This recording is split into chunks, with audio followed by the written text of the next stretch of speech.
여러분 안녕하십니까? 박혜동 묵상 데스크에 오신 것을 주님의 사랑으로 환영합니다.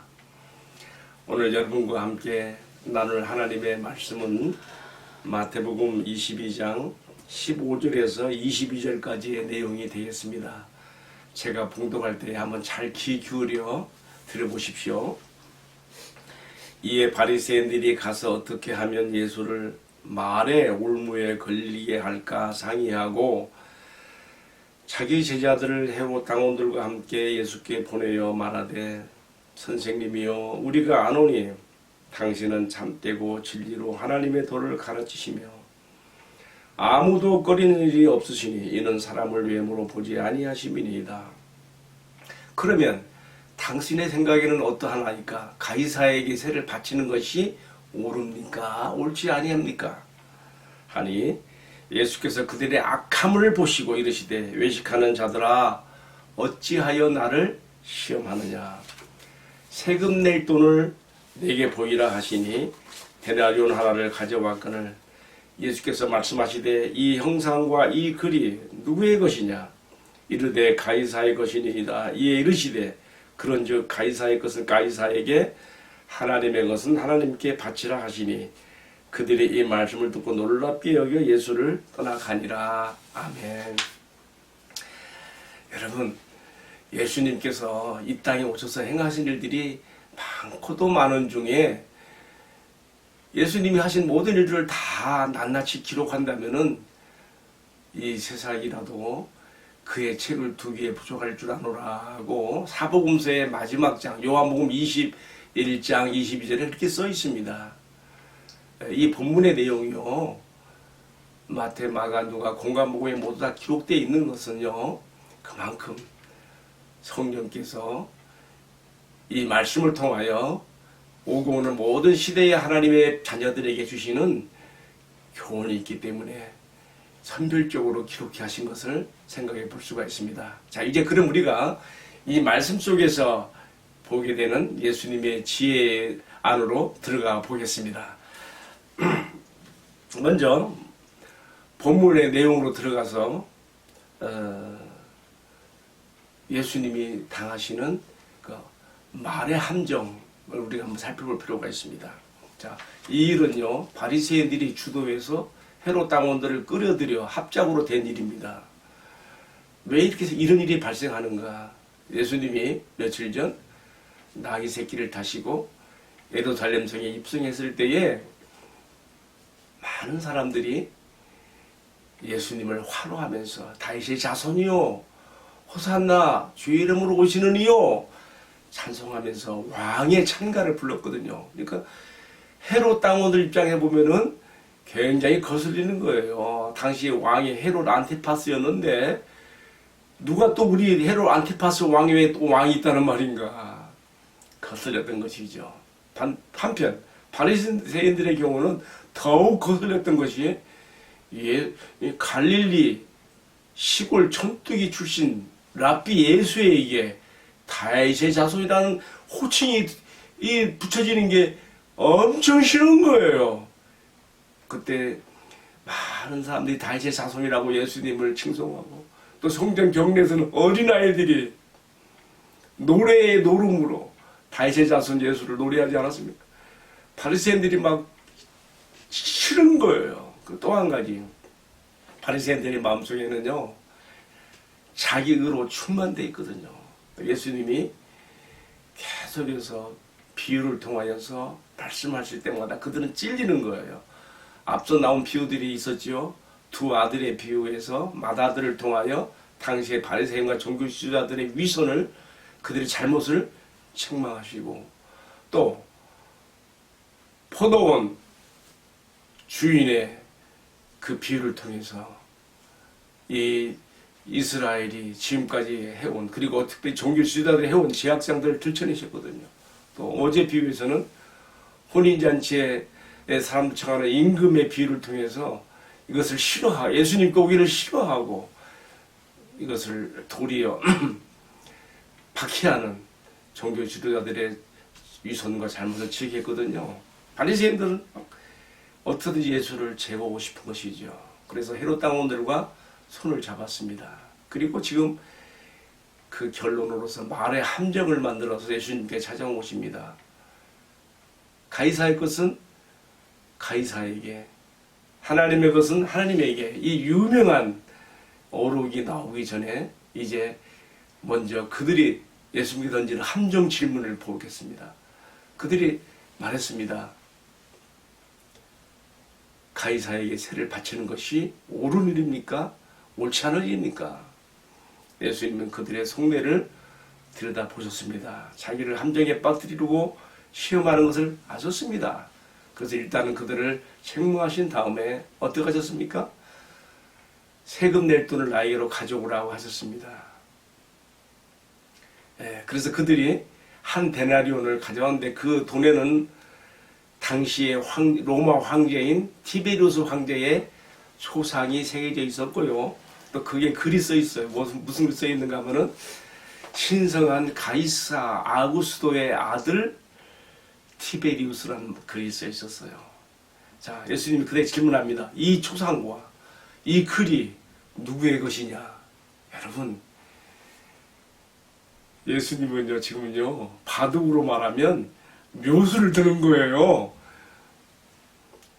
예수님 직접 자신의 입으로 답변하지 않으시고 자기에게 말의 함정을 지금 파놓고 들어오는 사람들에게 스스로 자기들의 입으로 자기들이 말하게 하는 방법을 위해서 지금 유도 질문을 하신 거란 말이에요. 이 데나리온 동전에 그려져 있는 초상과 여기에 써 있는 글이 누구의 것이냐. 그러니까 이 말의 함정을 파고 들어온 사람들이 가이사의 것입니다. 그래? 그렇다면 가이사의 것이니까 가이사에게 드려라. 그러나 하나님의 것은 또 하나님께 드려라. 이야, 여러분, 우리 예수님의 번뜩이는 지혜가 여기서 빛납니다. 예수님은 누가 불의한 의도를 가지고 질문해 올 때에 절대로 즉답하지 않으십니다. 어떻게 하십니까? 이번에도 질문으로서 질문에 답하는 방법으로, 그리고 자기를 지금 함정에 빠뜨리는 사람들에게 스스로 자기들의 입에 말의 올무에 걸리게 지금 이렇게 말씀하신 거예요. 네? 이것은 가이사의 것입니다 라고 말하실 때 예수님은 가이사의 것은 가이사에게, 하나님의 것은 하나님에게 바치라 했습니다. 그래서 우리가 이제 정치와 종교에 대해서 한번 또 생각해 보게 되는데요. 이것도 설명하는 건 길지만 그냥 간단하게만 말하면 예수님은 가이사의 것은 가이사에게, 하나님의 것은 하나님에게, 이 말씀을 통해서 분명히 양자를 다 인정하시는 거예요. 정치와 종교, 하나님의 일반 은총으로서 정치가 있어요. 나라의 안정과 질서를 위해서 세워진 정부의 권력기관이 있단 말이에요. 그런가 하면 또 하나님을 섬기는 하나님의 백성으로서의 또 종교적인 면이 있는 것이죠. 유대인들이 지금 이 가운데 지금 있는 거예요. 예수님께서 말씀하셨습니다. 가이사 것은 가이사에게, 하나님 것은 하나님에게 하심으로써 양자를 다 인정하시면서 그러나 정치와 종교를 분명히 분리하여 생각하게 하시는 이 말씀을 주신 것입니다. 자, 여러분, 이제 저는 오늘 이 말씀 속에서 받을 교훈이 하나 있습니다. 예수님에게 지혜를 배워야 된다.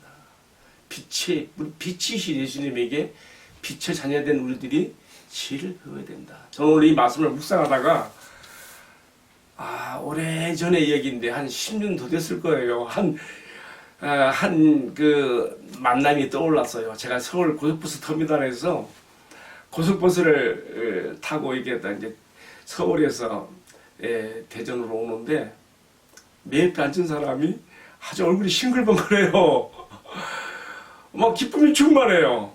그래서 이야기를 해보니까 이제 예수를 믿은 사람인데 이번에 어떤 큰 문제를 예수님이 주신 지혜를 통해서 해결했다고 막 좋아서 막 이야기 한번 들어봅시다. 그분이 간증하기를 자기가 아는 지인에게 돈을 이렇게 빌리면서 차용 증서를 써줬는데 차용 증서에다가 깜빡 실수로 100만 원인데 0원 하나 더 붙여버린 거예요. 그래갖고 1000만 원이 돼버렸어요. 여러분 어쩌면 좋아요? 와, 근데 이 지인이 악덕 마음이 약한 사람이에요. 이걸 이용해갖고 1,000만 원 다 받아내려고. 왜? 이건 분명한 증서거든요. 도장도 찍혀있고 사인도 있고. 아, 이 사람 10배를 더 물게 생겼어요. 그래가지고 고민하고 고민하고 갓 예수를 믿은 나에게 어떻게 이런 어려움이 오는가. 이 사람 기도했어요. 주님 어떻게 하면 좋습니까?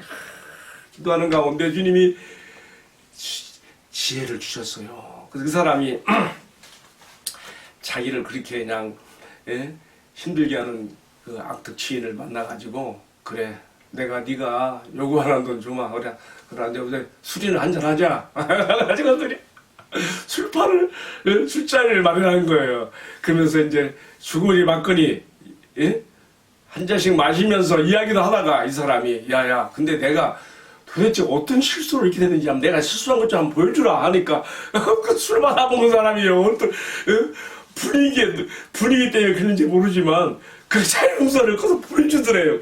이 사람이요. 얼른 보는 척 하다가 팍 해서 뭐 찢어버리면서 왜 너는 이렇게 비양심적으로 했느냐. 이제 내가 정식으로 써주마 하고서 다시 자기 실수를 만회하고 써줬다는 거예요. 저는 그때 오늘 말씀을 묵상하면서 그 사람이 예수님의 지혜를 받았구나 생각이 드는 거예요. 어째서요? 예수님도 말의 함정을 보고 들어온 사람들에게 나에게 보여라. 그 쇳돈을 너희들이 세금 내는 돈을 보여라 해서 그때부터 문제를 풀었거든요. 이 사람도 나에게 보여라. 내가 어떻게 잘못했면 나에게 한번 그 증서를 보여봐라. 보였을 때 그 사람이 보는 척하면서 받아하고 찢은 것이죠. 찢어서 정식으로 상대방을 양심을 깨우침을 주면서 정식으로 다시 증서를 써서 문제를 해결했다고 하는 이 간증을 들으면서 정말 주님께서는 우리가 참 주님 앞에 어려운 상황 가운데 있을 때 지혜를 구하면 반드시 지혜를 주신다는 것을 제가 다시 한번 확인하는 기회가 되었습니다. 이제 오늘의 말씀을 마치면서요, 우리가 이 악한 세상을 살아가면서 때로 어려운 위험 가운데 빠지고 불의한 사람들에 의해서 함정에 빠질 때가 있는데 여러분 그때 어떻게 하겠습니까? 예수님의 이 방법, 이 지혜로운 방법을 구하여 모든 지혜와 지식의 근원이 되시는 주님께 기도함으로 문제를 풀어가시는 여러분 되기를 주님의 이름으로 축복합니다. 기도하겠습니다. 살아가신 주님, 우리가 세상을 살아갈 때에 빛의 자녀들이 이 세상의 사람들보다 더 지혜롭지 못해서 함정에 빠질 때도 있고 손해볼 때도 많이 있습니다. 주님, 그때마다 주님 우리에게 너희는 뱀같이 지혜롭고 비둘기같이 순결하라 하시면서 우리에게 할 바를 가르쳐 주십니다. 우리가 어림에 졌을 때 주님께 지혜를 구하여 문제를 해결하며 지혜의 주님을 경험하는 축복이 저희들의 신앙과 삶에 있게 하여 주옵소서. 이 모든 말씀을 주 예수님 존귀하신 이름 받들어 기도 올리옵나이다. 아멘. 마쳤습니다. 감사합니다.